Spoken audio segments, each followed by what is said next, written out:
And so he presented the merits of the treatment, and the doctor that was there concurred that that would work. Now, there was an interesting group of people there. Michael Jackson's handlers were a group of about 6 people. One of them was a doctor from some nutraceutical company. The other was a lawyer-type person.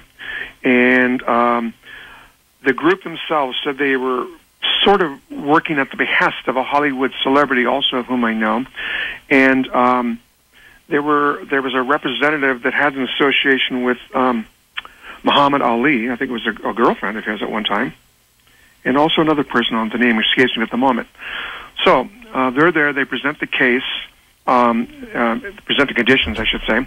And Tom indicated that the device would work, and he explained how it would work. And this Mr. Terry Warren, which is a PhD of this nutraceutical company called Nature's Finest, was the doctor representing them. He's also the CEO of that company. And so they agreed this would work. Now, there was something untoward that happened in this also, and this is where the problem started. Although they bought the merits of this, and they thought it would handle the one problem that they couldn't handle, which was fighting the disease, they actually wanted money to present this. Who wanted the money? Well, this is why I want to be careful of mentioning names, but this one person, the one that acted like a lawyer-type person, was the one that made the statement that in Los Angeles it's a pay-to-play type game. And so they wanted $50,000 just in order for us to present the device and the therapy to Michael Jackson. So sort of a acting as an agent, a finder's fee, some way for them to... Right. Okay, that's kind of weird, isn't it? It is, especially since they're supposed to be working under the auspices of representing him and trying to get him help when no other therapies were proving that they would work. Could this be a hoax?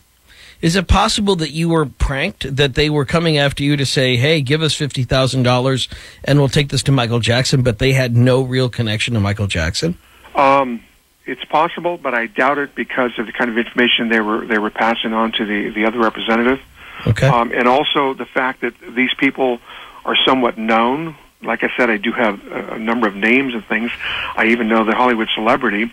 And they sort of left a lot of telltale signs, and it looked like they seriously thought that in order to make an introduction of this product, someone would pay. And so my representative, or I should say my client, decided he wouldn't do that because it didn't seem legal, first of all, but also he's not sure if they're representing this person in good faith and doesn't know what would come out of it.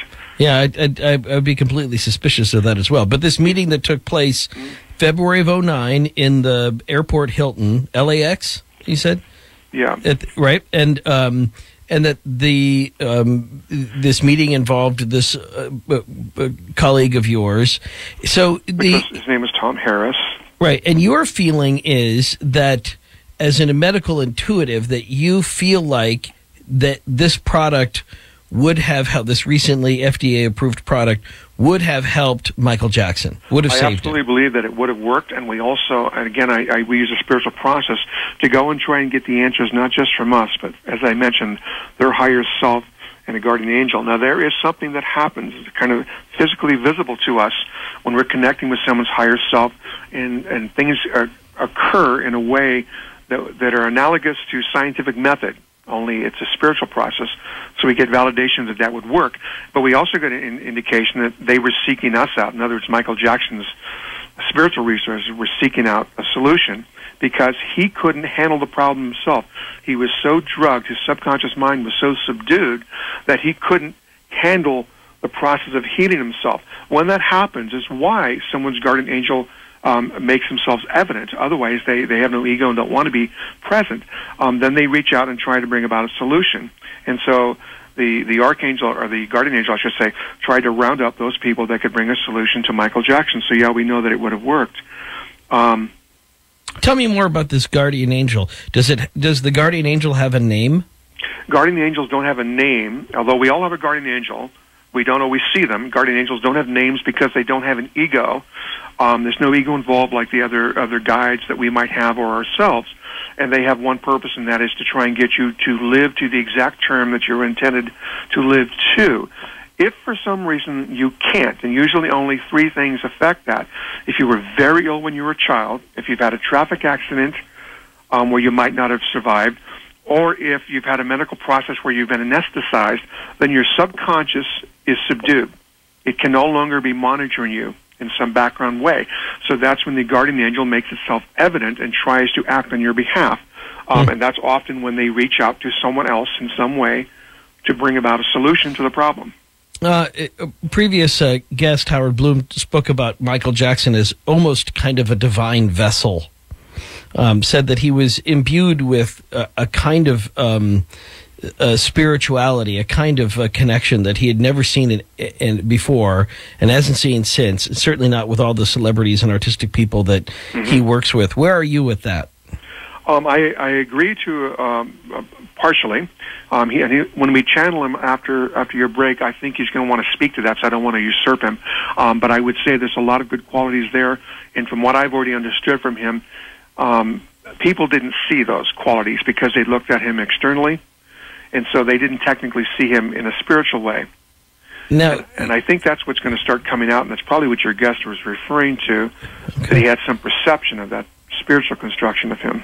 Now, I had tentatively said that you would be willing to do this tonight, and I didn't want to commit for you because we hadn't spoken personally on it, and I know sometimes in the chain of communication something can sound more promising than it actually is when it's time to do it. So, but I can tell from how you're positioning yourself here that you're good with the idea as a medium that you're going to be able to psychically channel Michael Jackson coming up here in just a few minutes. Right. What I've done is I've talked to him. We're going to try a little process. I'm going to just start with a few questions, interactive myself, and then I'm going to let him speak on his own. And then would I be able to ask questions? And then I was going to say, then it would be beneficial if you asked some questions. Okay. Oh, you mentioned they were giving him glutathione with that vitamin C or intravenous C also.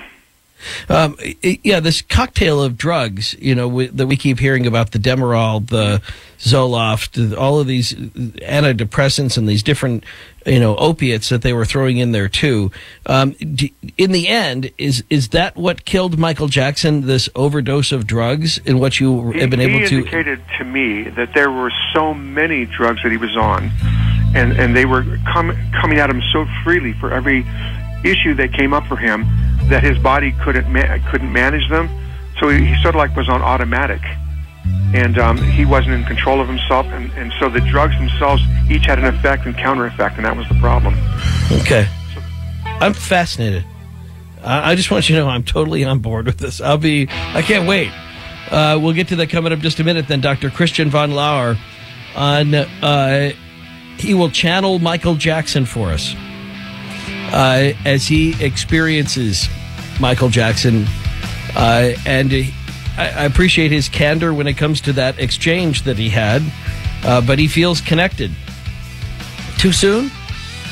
Are we? Would this seem disrespectful to some people? I don't know.